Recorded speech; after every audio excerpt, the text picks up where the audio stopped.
নিরন্তর অনন্ত আনন্দ ধারা, নিরন্তর অনন্ত আনন্দ বাজে আসিব নব মাঝে অনাদিরব বাজে আসিব নব মাঝে অনাদিরব জাগে অগুণ্য রবি চন্দ্র তারা, নিরন্তর অনন্ত আনন্দ ধারা, একক অখণ্ড ব্রহ্মাণ্ড রাজে পরম এক সেই রাজ রাজেন্দ্র রাজে, একক অখণ্ড ব্রহ্মাণ্ড রাজে পরম এক সেই রাজ রাজেন্দ্র রাজে, বিস্মিত নিমেষ মত বিশ্ব চারণে বিনত, বিস্মিত নিমেষ মত বিশ্ব চারণে বিনত, লক্ষ শত ভক্ত চিত্ত বাক্য হারা, নিরন্তর অনন্ত আনন্দ ধারা, বহে নিরন্তর অনন্ত আনন্দ ধারা, বহে নিরন্তর অনন্ত আনন্দ ধারা। Swami Vivekananda. Swami Vivekananda, popularly known as Narendranath Datta, born in 12 January 1863 at Kolkata, India, is considered one of the chief saints of India. His father's name was Vishwanath Datta, who was an attorney at the Kolkata High Court, and his mother, Bhubaneswar Devi, was a devout housewife. Swami Vivekananda was intelligent since childhood. He was the only student to have received first division marks in Presidency College entrance examination. An avid reader of various subjects including religion, history, social science, art, and literature. He also had profound interest in Puranadas, Vedas, and Upanishads. He traveled and introduced Indian heritage, culture, and philosophy to the West. Of his many cultures, the one in Chicago at the Parliament of the World's Religion is the most revered. He gave a brief speech to representing India and Hinduism. Swami Vivekananda died in July 4, 1902 at 9 p.m. while meditating. He was cremated on a sandalwood pyre on the bank of Ganga in Belarus. Thank you.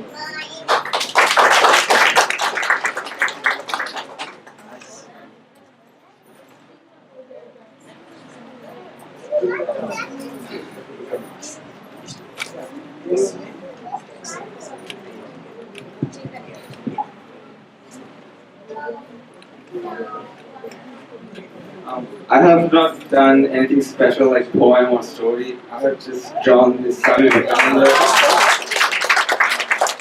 name is Joy, by the way.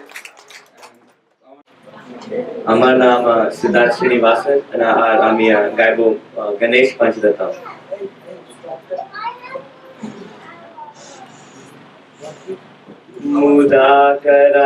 मुदाकरातमोदकं सदा विमुक्तिसाधकं कलाधरावतंसकं विलासिलोकरक्षकम् अनायकैकनायकं विनाशितैव दैत्यकं नताशुभाशुनाशकं नमामि तं विनायकम् नमामि तं विनायकम् न तेतरातिभीकरं न बोधितार्गभास्वरं न मत्सुरारिनिर्जरं न ताधिकापदुत्तरं सुरेश्वरं निधीश्वरं गजेश्वरं गणेश्वरं महेश्वरं त्वमाश्रये परात्परं निरन्तरम् परात्परं निरन्तरम् समस्तलोकशङ्करं निरस्तदैत्यकुञ्जरं दरेदरोदरं वरं वरेव वक्तमक्षरं कृपाकरं क्षमाकरं मुदाकरं क्षमाकरं मनस्करं नमस्कृतं नमस्करोमि भास्वरम् नमस्करोमि भास्वरम् अकिञ्चनातिमार्जनं चिरन्तनोक्तिभाजनं पुरारिपूर्वनन्दनं सुरारिगर्वचर्वणम् अकिञ्चनातिमार्जनं चिरन्तनोक्तिभाजनं पुरारिपूर्वनन्दनं सुरारिगर्वचर्वणम् प्रपञ्चनाशभीषणं धनञ्जयादिभूषणं कपोलदानवारणं भजे पुराणवारणम् भजे पुराणवारणम् नितान्तकान्तदन्तकान्तिमन्तकान्तकात्मजम् अचिन्त्यरूपमल्पहीनमन्तराय कृन्तरं निरन्तरे निरन्तरं वसन्तमेव योगिनां तमेकदन्तमेव तं विचिन्तयामि सन्ततं हृदन्तरे निरन्तरं वसन्तमेव योगिनां तमेकदन्तमेव तं विचिन्तयामि सन्ततम्. Hi, I'm Adrita and I've been going to Vedanta ever since the shrine opened. Over the last 5 years, I've been coming here with my mother to attend pujas, talks, and homeless services. Although I didn't really understand and still am partially confused about the meaning behind recitations and songs at pujas or the lessons being taught at talks, I would still tag along with my mom and come to these events. However, when we started doing homeless services, I felt a different attraction to the Vedanta Center. The importance that they give to service to humanity was really inspiring. I believe that if all of us can do something for people in need in whatever way we can, the effect would be great. An inner satisfaction creeps in when you see the beneficial change you've made in your community. However, this summer when we went to Hyderabad, we visited Charminar. When we were visiting, we wanted to see the Jama Masjid Mosque, only a few steps away from Charminar. As I was walking in, the security lady at the entrance screamed at me. She said I was not allowed to walk in. Why? My clothes didn't cover my knees. So there I was, confused, in the middle of the street, not allowed to enter. I called my mom over saying that they wouldn't let me in. We had gone with my mom's college friend and her daughter was wearing a shirt not fully covering her arms. She wasn't allowed in either. So, anyways, without making a big deal, we politely walked out of the mosque. On the way home, we stopped by the Ramakrishna Mission in Hyderabad. I was wearing the same dress I had on earlier, but the difference was that they let me walk in. After praying and as we were walking out, I asked my mom out of curiosity, how come they let me in this temple?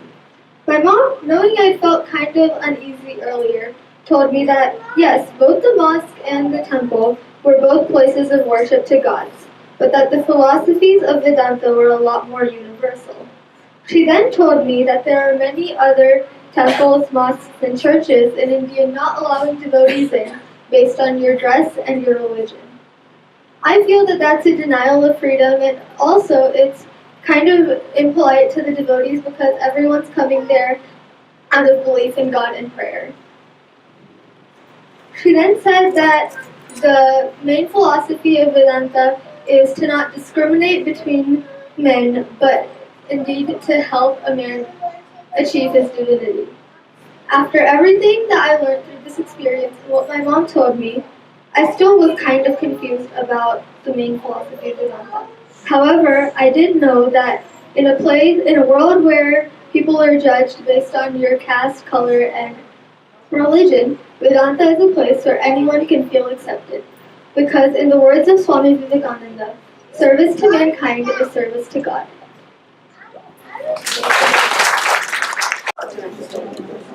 There was a poor man who wanted some money, so he wanted a ghost that would give him money. He searched and searched, and he looked for many people. He found some brothers. He asked the brothers, "Brothers, you go into the woods every single day. Have you ever seen anyone who could give me a ghost?" The brothers said, "Yes, I have. I have seen an old man who is a sage." So the brothers showed the poor man where the sage is.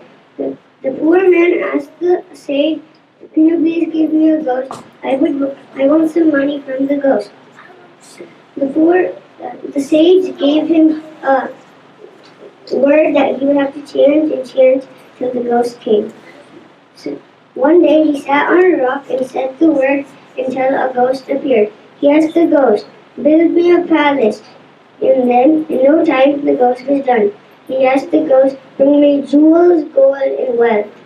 In no time, the ghost brought it. The man was running out of ideas.